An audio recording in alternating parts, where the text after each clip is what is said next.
Ky emision realizohet nga Telegrafi Maqedoni dhe mundësohet nga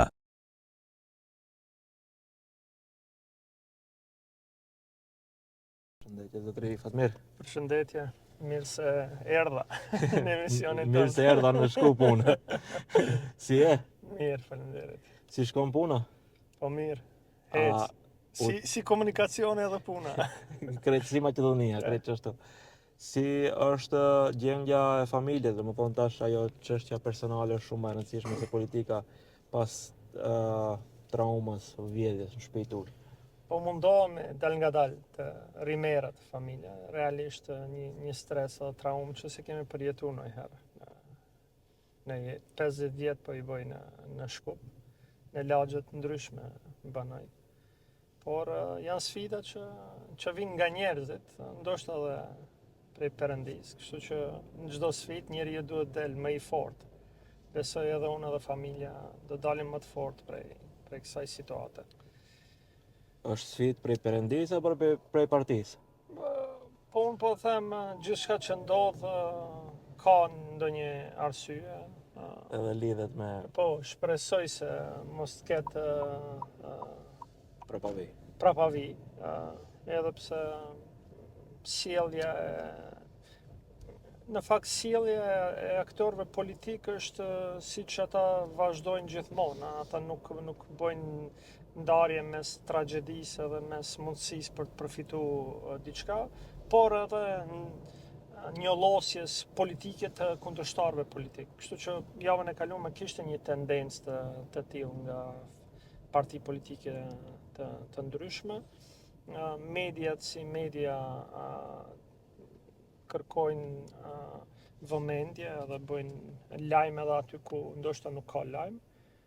Mendoj se i sharon punët me institucionet, sepse unë në parim besoj në institucione, edhe pse sistemi duket se është i zhbom, ama besoj në institucione dhe në fakt është një hap i përshpejtuar me disa aktorëve politik, por do e shohim se ku do shkon. Kështu që unë jam i fokusuar tani më shumë tek familja edhe tek siguria e tyre. Tjetrën do e shohim. Shpresoj se nuk ndodh më, po për ta qartësuar lidhje me media çka kanë shkruar dhe e vërteta jote duhet të del rreth asaj se çka është zgjedhur realisht. Realisht kishte dezinformata, informatat që i ka dhe Ministria e Punëve të Brendshme ka të bëjë komplet diçka tjetër. Është vjedhë ajo çfarë kemi siguruar tërë jetën me gruan. Unë tallem po për opinionin ata që kuptojnë kur të kesh gru nga pollogu, mund ta kuptosh se çfarë mund të kesh. Ne nuk jemi prej atyre që beson që kur ti bësh darës më duhet të kesh kush e di se sa. Kemi qenë modest, unë jam munduar bashkë me gruan për 20 e sa vite të kemi orendit ndryshme. Realisht janë orendit që disa prej tyre prej gjyshës gruas, prej nanës gruas, domethënë është çështje edhe emocionale, që s'ka vlerë. Ajo është, ta themi, pjesa më e madhe që dhëmb, kurse pjesa tjetër monetare janë çështje minore, janë pjesë që realisht ndoshta çdo familje e ka për momentin, për nevojat e tyre, kursime të vogla, për nevojat e tyre, nuk si duket janë. Jo, absolutisht jo. Jo, larg prej asaj është zhgënjimi i tyre, si duket ata kanë menduar se shifa se tek ne politikanët të gjithë janë në një kallëp edhe janë zhgënjur ndoshta prej asaj. Asa sigurt për çato kanë ardhur. Po se di, ndoshta e tyre ka qenë kush ja ka dhënë, si ja ka dhënë informatën, por e kupton, unë kam qenë, jam dhe do ngelem njeriu i njëjtë, i cili mundohet në jetë në mënyrë modeste të jeton, në mënyrën se si unë mendoj se duhet jeton unë dhe familja ime. Kështu që i ngelet ta shohim se çfarë është propavia e gjithçkaje. dhe të vazhdoj me jetën më të tjerë. Them unë shëndeti mbi të gjitha edhe jetë që na jep Perëndia. Nëse kemi jetë edhe shëndet që prej Perëndisë, mendoj se gjithçka rikuperohet në jetë. Shpresoj se çdo gjë do të jetë në rregull për të gjithë, duke përfshirë ty dhe mu. Tregom tash LSDM-ja si është? U rikuperuat Si prej komunikacion. si komunikacion? Ndonjëherë i dendur, ndonjëherë më pak i ndendur, ndonjëherë haotik, ndonjëherë pak Jo, më i rregullum. Ju keni qenë në një rrëmuj si rruga Tetov Kodra e Diellit. Po, E bllokuar, po. e konstipuar krejt. Po, do të thonë, pa shife, nëse nuk bëhet ashtu, asnjëherë nuk kërkon për mu ndryshu po. edhe për mu bë më mirë. Për momentin si e shoh LSDM-n është duke u përmirësu komunikacioni Po. në gjitha aspektet, që i bjen duke u përmirësu edhe komunikimi mes kryesisë dhe antarëve. Sepse votuesi i LSDM-s është pak votues më specifik, është votues ideologjik, edhe Po. që kërkon pak më shumë se sa ndoshta kërkon votuesi i oponentit ton kryesor, VMRO DPMNE-s. Të cilët kërkojnë veç nacionalizëm. Absolutisht. Tanët kërkojnë pak mendje të sprehtë dhe politika ideologjike edhe me vlera. Nëse humbesh në një moment saktum, mande e ke realisht shumë problem. A ka tentativa LSDM-ja të shkojë në rrugën e VMRO-s për të marrë më shumë votat e maqedonasit për duke kthy prej politikës qytetare që e instaloi Zaevi edhe duke shkuar në atë nacionaliste? Shive, si në çdo parti politike ose organizat, ke individ të cilët mendojnë se përfitimi momental mund t'ju sjell diçka, ndonjë benefit. Për momentin nuk e shoh se kjo LSDM ka tendencë të ndjekjes së rrugës së VMRO-s në rrugën nacionaliste. Jemi një grup goxha i mirë i njerëzve, një masë kritike e cila reagon pothuajse edhe në zërin e parë, që mund ta vërejmë se dikush Ka tendencë. tendencë në atë, sepse nuk besojmë se ajo është rruga e vërtet. Nuk po e them që s'ka gabime, edhe në këto disa muaj në shumë çka, por mandej e keni pas ka pas momente kur janë përmirësu vetë ata të cilët e kanë thonë ose nuk e kanë thonë mjaftueshëm mirë deri në fund. Është tendencë sipas jush edhe nisma e Slavjanka Petrovskës për ligjin për Branitella? Jo. Mendoj që është kuptuar shumë në mënyrë të gabueshme dhe arbitrare. E din si çdo njeri i cili hyn në politikë duhet të ketë një mision të tij. Partia politike ka mision. Nëse LSDM-ja një prej vlerave ka që duhet të jetë në politikat e tyre e drejtë, edhe me parime të drejta të zgjidhjes së problemeve të atyre që i përvason.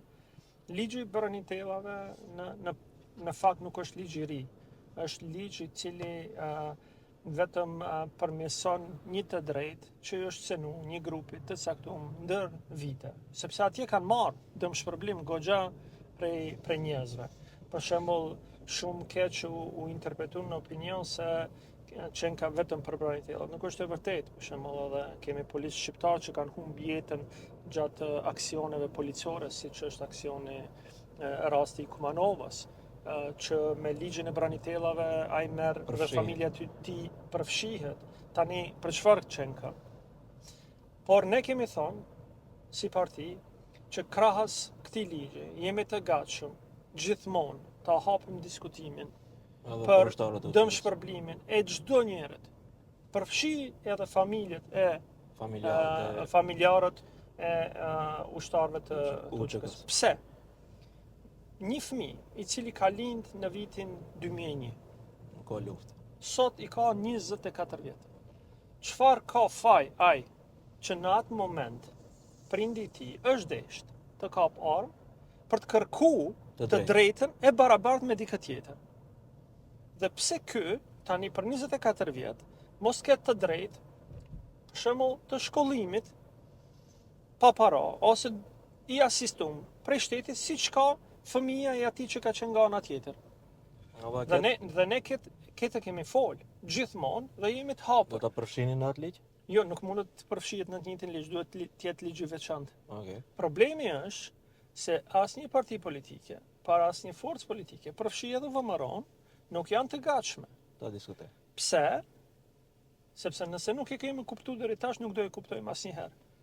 VMRO-ja, për disa parti politike, nuk janë të gatshme për të gjithë problemet e vërteta të qytetarëve, sepse s'kan me çka dhe ku të kthehen më. Prandaj, kur bëhet pak problematike, nuk ju hecin punë të mirë, qoftë në ekonomi, qoftë në shëndetësi, qoftë në arsim, ose fillojmë me flasim për konfliktin e 2001-shës. Fillojmë me flasim për probleme që janë emocionale. Edhe prandaj askujt nuk i konvenon prej atyre partive politike një herë për gjithmonë të zgjidhësh problemet. Po çfarë bën? Hajde fusim poshtë tepihut, si thon ajo fjala, edhe mandej i kthehemi kurdo që dojmë.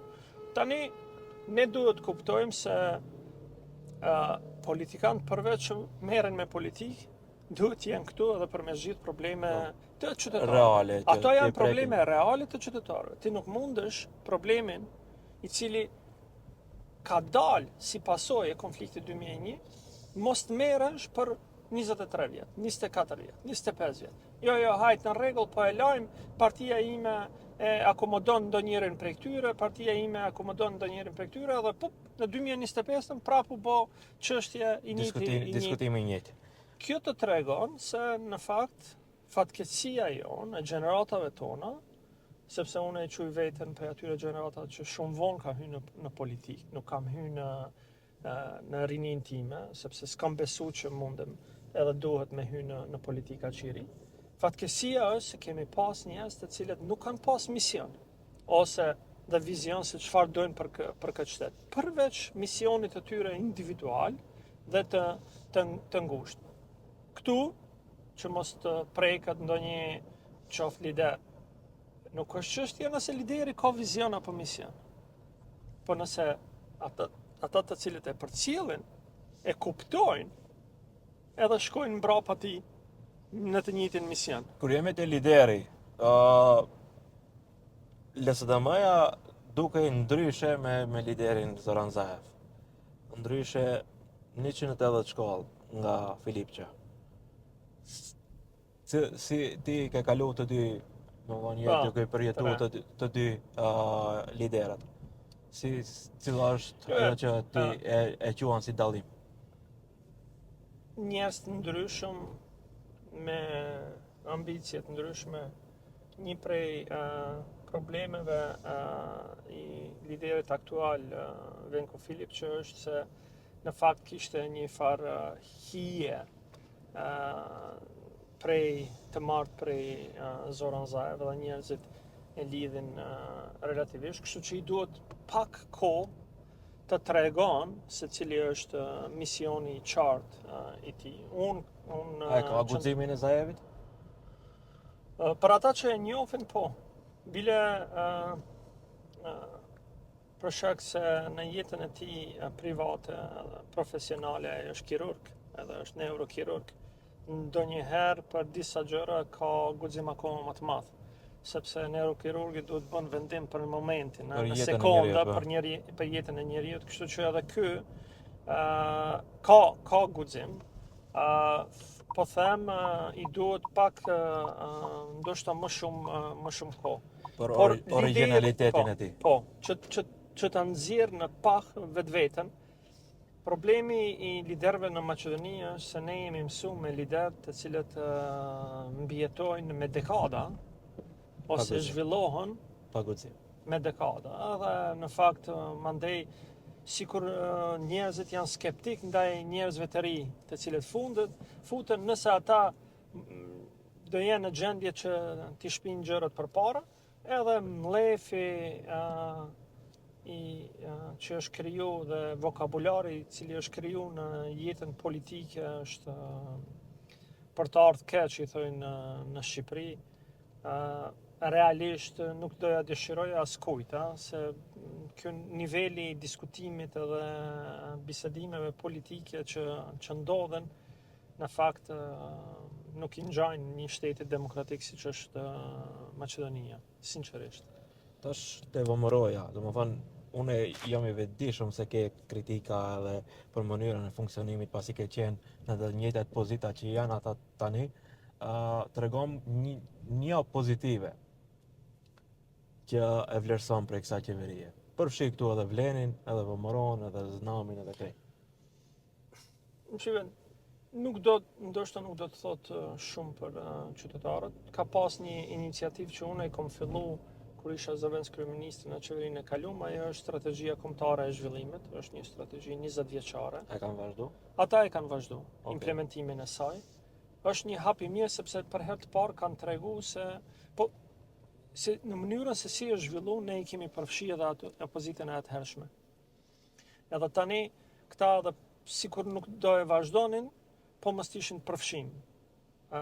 S'kishin rrugë dhe e vazhdon. E mira e saj është që në fakt ata po vazhdojnë edhe me implementimin. Unë do kisha shpresuar që shumë më shumë mjete të futen në mënyrë më të organizuar, po për shembull ja një rast pas nesër do formohet grupi interparlamentar për mbikëqyrjen e strategjisë kombëtare të zhvillimit. Deri ku është? Po, deri ku është edhe do e ndjekin në nivel të parlamentit. Ja, kjo do ishte hap se si duhet në një shtet të funksionohet. Ne mund të jemi oponent politik. Edhe unë e them gjithmonë, Por qëllimin e keni të përbashkët për të zhvilluar Maqedonia. shive, parti politike e din si duhet të jenë. Njëra parti ka shikim që nga ana e djathtë i qasët zgjidhjes së problemeve, tjetra nga ana e majtë, dikush nga qendra, po në fund gjithë duhet kenë në parim një qëllim të përbashkët, sepse është shteti i përbashkët, shteti i njëjtë. Nuk tani është sikur me thonë nëse një qytetarit i cili nuk ka ujësjells, po dojmë t'ja zgjidhim problemin, ama si i zgjidhet problemi. E po, një parti politike thot ndoshta duhet me i qu ujë me cistern, një parti politike thot duhet me bë ujësjells. Apo një tjetër do thot po, ama duhet me bë ujësjells për me paramendu edhe me mendu që ai të shërben 50 vitet e ardhshme, edhe që gypat mos t'janë të këtij materiale se mund të jenë kancerogen. Ne për atë aspekt duhet flasim. Neve çka na ndodh? Po.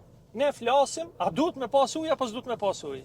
Jo, tani më fal që po të apostrofoj, venhari nuk është i imi, venhari s'ka me pas ujë. Kemi ardhur deri në atë nivel që në 2025 ne la flasim për fshatra, a kanë rrugë, kanalizim, ujë, elemo, trajtim të ujrave atmosferike dhe gjërave tjera, apo ku e di unë, çka normalisht do duhet çdo qytetar më në 2025 ta ketë. Pse? Se i kemi hik kësaj. Kështu që po them, ka një element të vogël i cili do ishte pozitiv. Por në përgjithësi, po e them, edhe unë ata që më ndjekin në parlament, jam goxha kritik, është vokabulari edhe fjalët që i përdor dhe veprat që vëmëroj dhe përmëne i përdor. Këtu nuk e di nëse kanë aminin apo s'kan aminit partnerëve të koalicionit, është që dojnë ta njollosin një etni ndaj etnive tjera për të pastaj mënyrë të veprimit në mënyrën se si ata dojnë të veprojnë. Dhe këtu realisht ka një tendencë të kriminalizimit të politikanit shqiptar që ai asnjëherë mos të ketë fuqi të mjaftueshme të veprimit në çfarëdo koalicioni të ardhshëm qeveritar. Sepse të qenurit në pushtet nuk do të thotë vetëm me marr pjesë, po me pas fuqi për me vendos. Nuk është e rëndësishme nëse sot ke post, por të gjitha resorët që janë më të rëndësishëm në një vend, ti nuk i menaxhon ose nuk merr fare pjesë në vendimet finale. Këtu ku e sheh Vlenin? Te ky diskutim, domethënë është problematike shqetësuese roli i tyre i përgjithshëm në qeveri. Jo, do të thonë, unë e kuptoj plotësisht tendencën e tyre të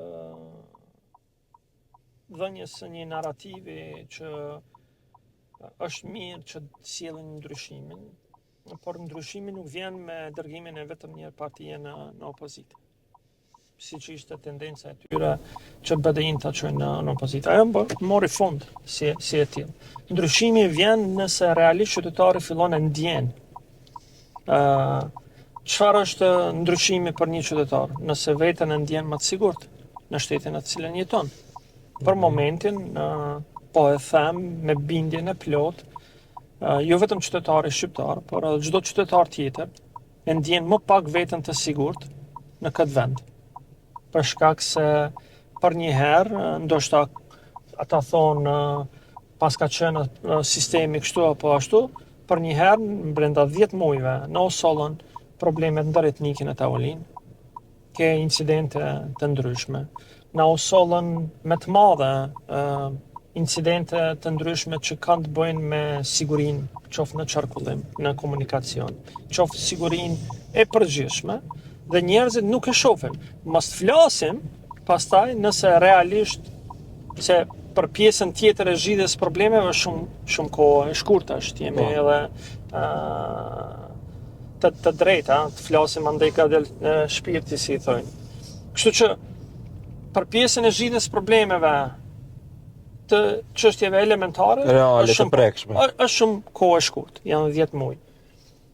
Nëse ka tendencë atje të bëhet ndryshime, nuk po e shoh.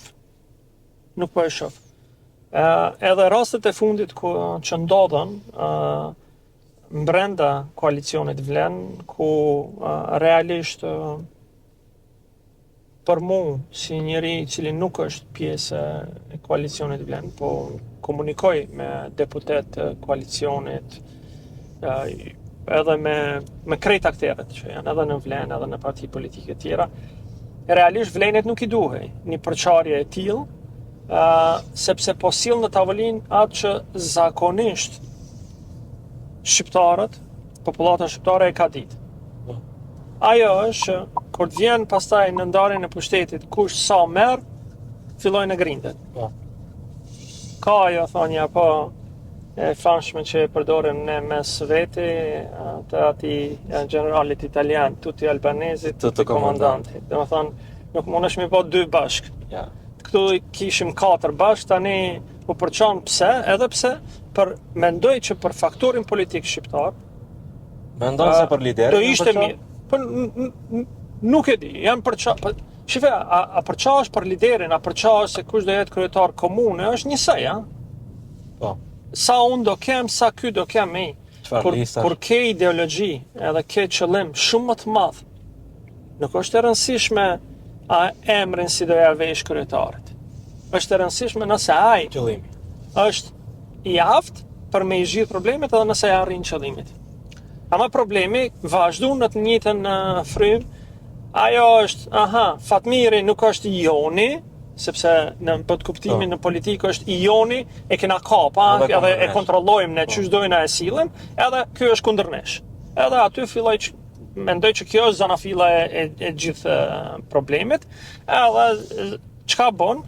E zhbon atë që kishte një tendencë të kesh 2 bloqe në kampusin shqiptar, të pozicionosh me pozita të mira ndaj atyre që bëjnë pushtetin zakonisht, ndaj VMRO-s, DPMNE-s, ose në të ardhmen ndaj LSDM-s, o të thushe i shifeve për shqiptar, këto janë vijet e kuqe. Kjo është ajo që ne mendojmë se patjetër duhet ta kemsh në program, e zhbon. Tani ta shohim se si do vazhdon, po sinqerisht mendoj se një ide çfarë do që të ketë qenë në kokën e atyre që e kanë themelu vlenin, sikur u zbë me këtë rastin e fundit. Unë nuk flas kush i ka fajt, pse i ka fajt, ata e dinë më mirë se sa unë, por mendoj se duhet të tregonim pak më shumë maturi edhe pak më shumë vizion, duke thonë, hey, nuk jam unë në këtë moment i rëndësishëm, është kauza e rëndësishme. Qëllimi. Tregom, zgjedhjet janë të dera tash, zgjedhjet lokale. Pa, Si do dalë LSDM-ja? Do dalë pak më e fortë se në zgjedhjet e kaluara kuvendare apo do vazhdoj avazi njëjtë? Si është energjia brenda? sinqerisht, unë mendoj se në votat përgjithshme do del më mirë. Me komuna? A do të arrini t'i mbani komunat që i keni? Mendoj se ajo është minimumi që e parashikoj. Ka mundësi edhe disa komuna të reja të merren, pa marrë parasysh se këta kanë një retorik të ashpër vëmëro dhe pëmane, por realiteti për të cilën duhet flasim është çfarë ata në 4 vitet e fundit kanë bërë në komuna. Nëse shkoni e shifni në çdo vend që kanë menaxhu kryetarët e vëmëros, është katrahur.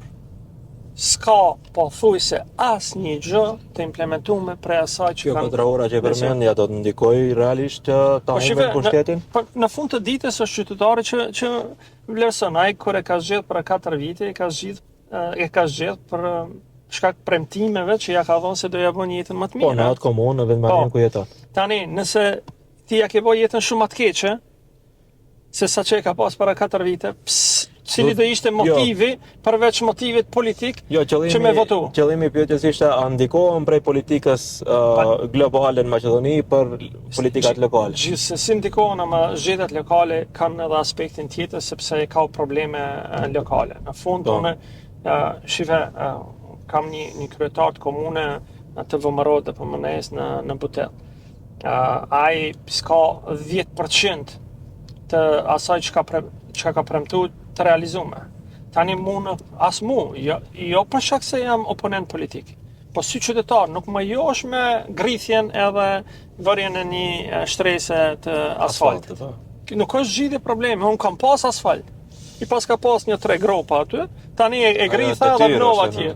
Jo, ajo është detyrë permanente, nuk duhesh as me diskutu. Nuk është tani puna është, pse nuk është zgjidhur problemin për shembull në Butel të kanalizimit fekal edhe të ujrave atmosferik. Në çdo shi janë gjitha shtëpijet e njerëzve që jetojnë në Butel, po edhe në lagje tjera që janë poshtë ujit. Të vërshuara, po. E tash, kjo është permanente gjithandej. Mos të harrojmë. Mos duhet t'i kthehem një rasti makabër, shumë të rëndë. Por ajo çfarë ndodhi në Koçani, po, është në fakt pasoj e punës së strukturave të vëmëros. E tani, nëse në Koçani, unë po të garantoj, vëmëroja sot e 20 vjetë nuk fiton. Nuk kthehet atje në pushtet. Pse? Se njerëzit e kanë pa. Ata e dinë mas mirti. Nuk po e them unë po e ndëgjoj. Unë kam taku njerëz. Ata thonë, kjo është pasoj e sjelljes së tyre. Tani, atë ke në qytete të ndryshme. Prandaj po them që në zgjedhjet e ardhshme, anketat mund thojnë çfarë do. Në zgjedhjet e ardhshme është qytetarët që vendos dhe qytetarët do vendos për kandidatin më të mirë. Këtu do jetë mjeshtria edhe LSDM-s, nëse do arrim të ngritemi jashta asaj të zakonshmes, ajo është të propozojmë vetëm persona politik partijak. Sepse në momentin që propozojmë njeri, ajo është njeri politik, sepse dikush e ka propozuar. Edhe tendenca jonë është të zgjedhim kandidatët më të mirë që jo domosdoshmërisht janë kandidatë që vinë prej partisë. Është i njëjta frym që ndodhe në 2017, duhet të ndodhte në 2021, po mendojmë se ajo do jetë tani në 2025 në realisht s'ka se si. Nëse nuk e sjell kandidatin më të mirë, atëherë prej në start do i kesh humbë zgjedhjet. Prandaj mendoj se mund të ketë surpriza të mira në qytete të ndryshme. Jashtë politikës, përderisa emisioni realizohet në vetur, ne kemi përgjegjësi edhe ti si zgjedhër i popullit edhe unë si gazetar përgjithësi për në sensibilizim, tregom çfarë shoferi je. Mendoj se jam Kur nuk të vaziti.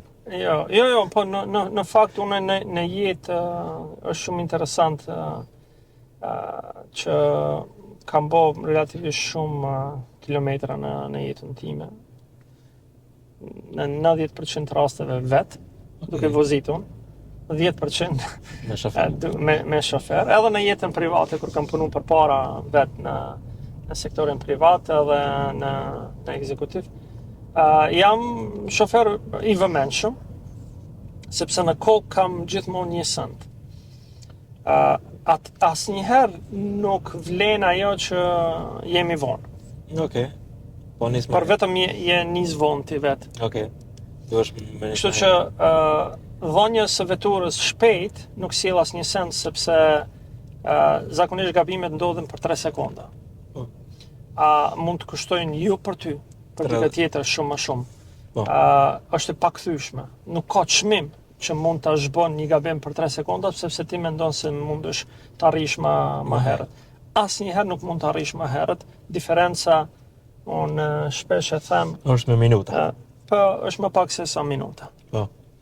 Nëse do vozish 150 apo 120 në fund të ditës plus minus janë 5 minuta, po nëse e shef në kohën totale janë disa sekonda që realisht e bojnë dallimin, ti s'ke fitu asnjë gjë, po e ke vu në rrezik secilin që e ke në veturë, e ke vu secilin që e ke jashtë. Kështu që mendoj që Hapnisit. në komunikacion ka 2 palë. Je ti Edhe që je veturës, po janë edhe këmsorët edhe 2 palët duhet të hapin syt, por realisht nëse ke një këmsor, nuk je pse i bjem Boris, hajde më shpejt kaloj e rrugën, sepse nuk po humb asnjë gjë. Kështu që mesazhi mos vozitni shpejt dhe nisuni pak më herët për të arritur në kohë. Nisuni në kohë.